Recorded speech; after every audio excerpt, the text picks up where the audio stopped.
Private matches, Rise of Iron predictions, Warmind, and Clan Wars. We discuss it all on today's Uprising News.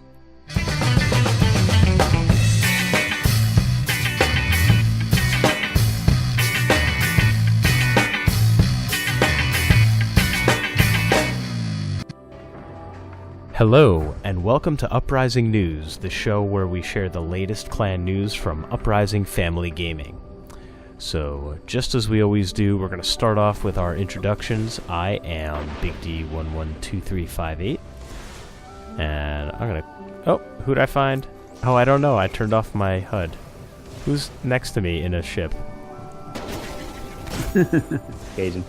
The Cajun. What's up, man? CauCajun Saint is with us. And there he goes. God, see, now this is the best part of private matches, I think.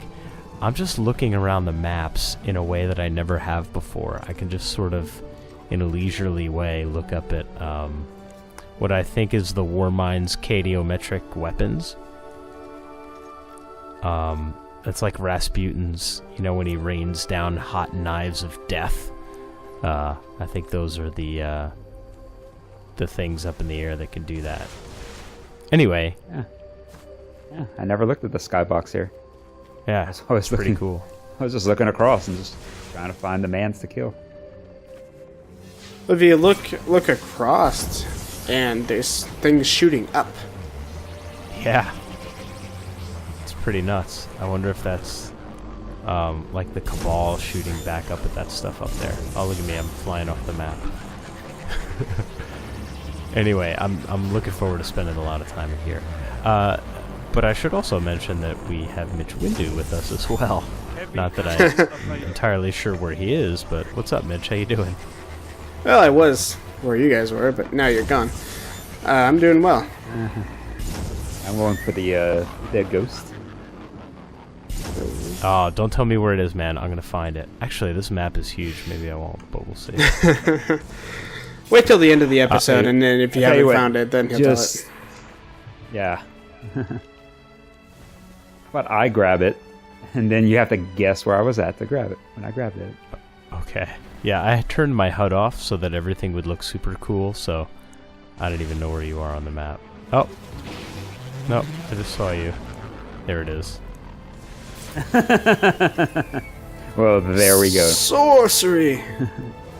So everybody, this is one of the things that we get to play around with our private matches now.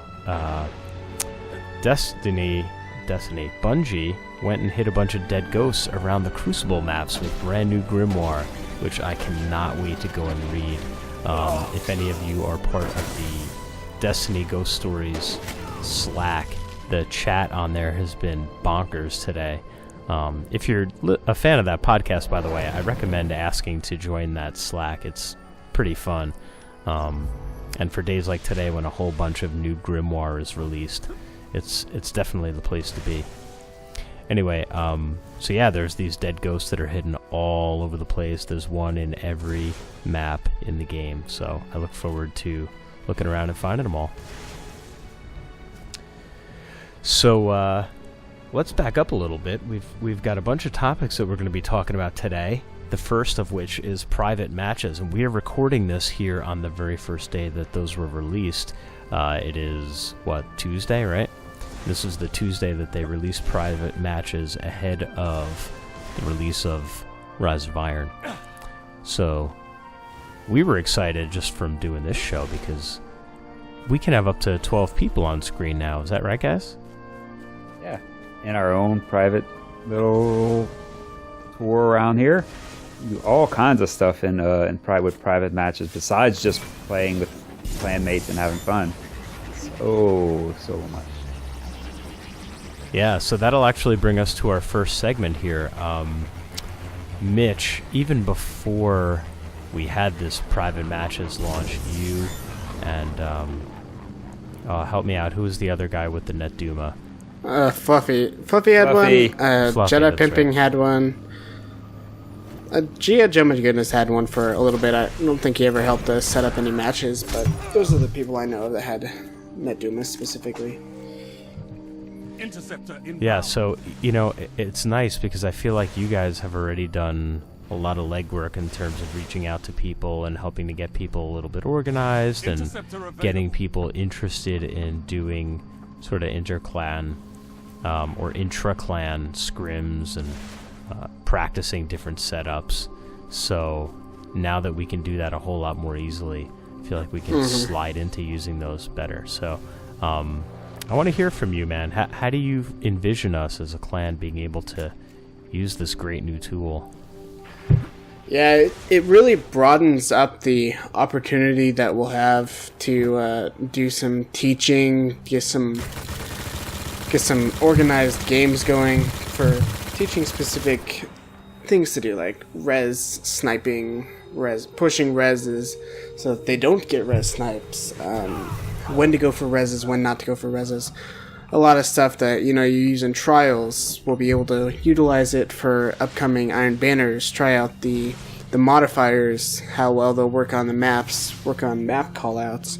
There's just endless possibilities that we can do when everybody has access to this, and we're not using the old, what I call, or have been calling for a couple weeks now, Gen 1 private matches. And these I call Gen 2 lazy matches, because they don't take any work. Because it used to be me and Fluffy would just coordinate with each other, add people into our NetDumas, so we'd... Almost everyone in the clan, we have, like, your locale in our internet routers. And so, those aren't quite as useful anymore. I use them in trials, it helps eliminate laggers quite a bit, and I'll use it in Iron Banner. But, yeah, those are a great investment. They a lot of fun over the months that we used them, but yeah, super excited to see what these new private matches will bring. And along that line, we're also thinking about doing some tournaments. We're actually planning one right now. It's probably going to be over by the time this episode is published, but yeah, there's a lot of possibilities as far as tournaments go, and all the fun stuff we can do with that. Set up sweaties against people that want to be competitive, want to get more competitive. Yeah, there's so much to tell about there, but there's a lot of exploring to do too, and we don't even know all the possibilities that we can do with them yet. Yeah, and just the variety of little clan tournaments that we can set up. We could have Rumble tournaments, we could have tournaments with, that are kind of trials style 3v3.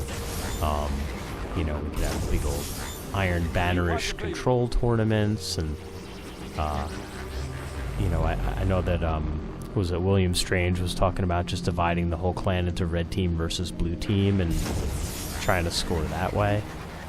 That's kind of fun. There's just so many ways to go with it, so looking forward to seeing kind of where this takes us in the months ahead. Interceptor inbound. To me, the addition of private matches, again, coming from Halo, I've always appreciated in Halo the ability to, when new maps come out, just going onto that map by myself and learning where the weapons are, which isn't really relevant in this game, but learning routes, learning jumps, learning the map and the ins and outs of it. Being able to do that kind of stuff without people shooting you in the face while you're trying to do it, that's going to be nice. I'm really looking forward to it. And normalizing our call-outs as well. We can kind of walk each other through and say, oh, this is called Mitch Rock or whatever. Or who's that Suicide Tunnel named after? It's like Alchem Suicide Tunnel or something like that. I haven't heard that one before, but I wouldn't doubt that somebody has claimed it. Yeah. I forgot who it said something about that. So anyway, long story short, private matches, super awesome, really looking forward to it. But moving along, we actually have some other things we want to talk about as well, as we're kind of narrowing down our approach to Rise of Iron here. let's take a moment and think back on some of the predictions that we made in some of our past episodes. So that's really all I wanted to talk about. Was just I was right. That's all I wanted to say. My prediction was that year 2 weapons would be carried over into year 3 and we'd be able to infuse them up and we wouldn't lose them like we did in year 1. And that was it. I was right. Okay, we can carry on. Well, my prediction was that we would have bigger social spaces, bigger patrol areas, and we really don't know yet.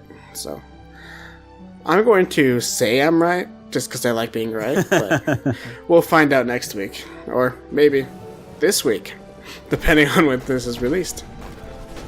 Yeah, jury's still out on that. We did talk about the fact that we thought we were going to get private matches, and we were right about that, but I know a lot of folks were saying that as well, so I don't know that we can take too much credit there. But me, I mean, I tend to really be most drawn to this game's PvE, and so I am really, really hyped about the story. So, speaking of that, and before I go on, I have not watched anybody play through a strike. I have not watched anybody play through any of the new story missions because I want to go into it completely spoiler-free, just like I would go into a Star Wars movie.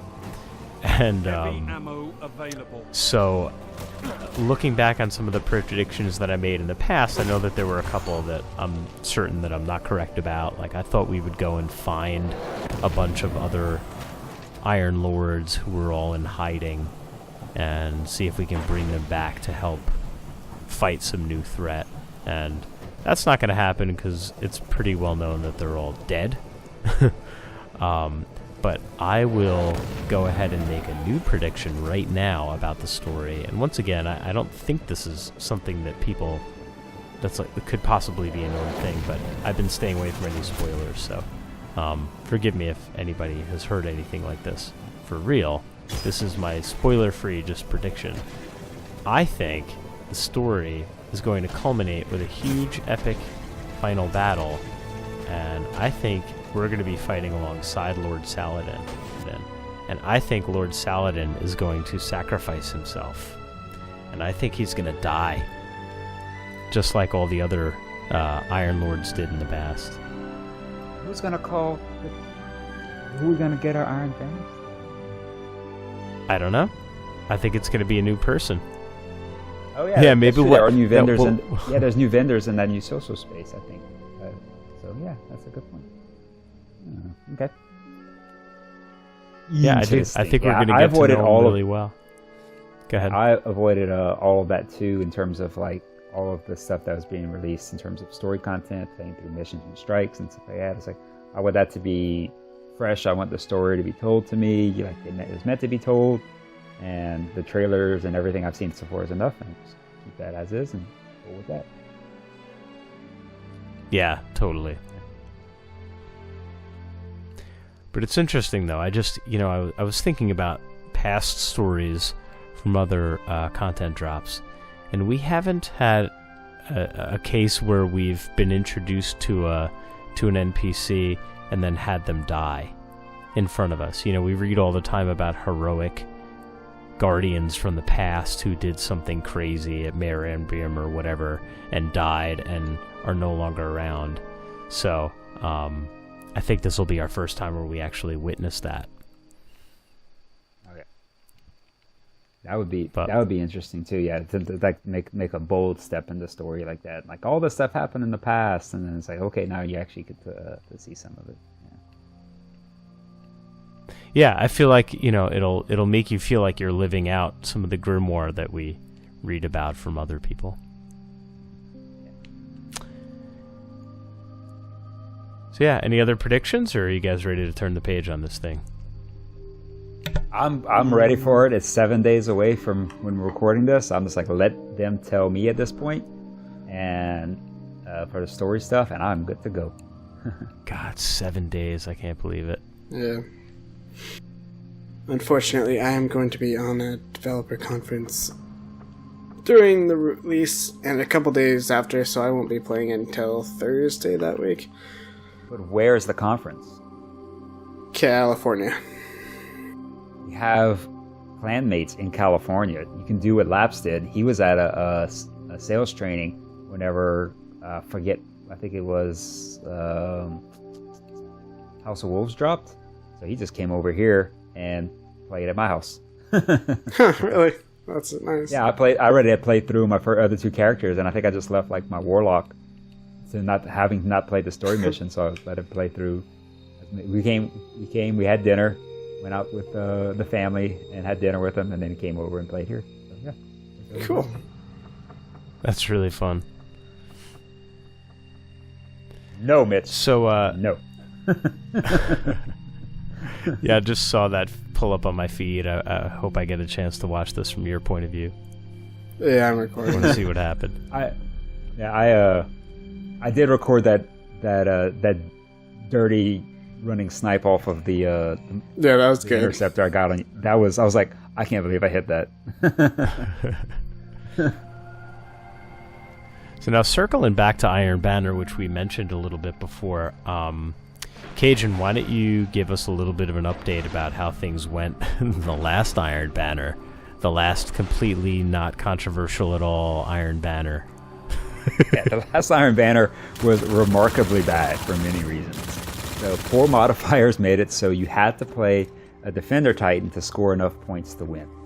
So that was just a ridiculous thing that happened that the guys who made Destiny Clan Wars just said they're never going to do that again. So Orb Generation is not going to be a modifier again, they've said so. There's also some internal disagreements in the clan as to whether Warmind members were trying to win Clan Wars or not win Clan Wars, and exactly what it meant to be a Warmind member. So that was something we had never maybe thoroughly clarified to everybody as well. And so at the end of it all, we finished third. So not first, not second like we've done for months now. We finished third. But at least we beat Wolfpack Legion. So that's good. They didn't beat us this time.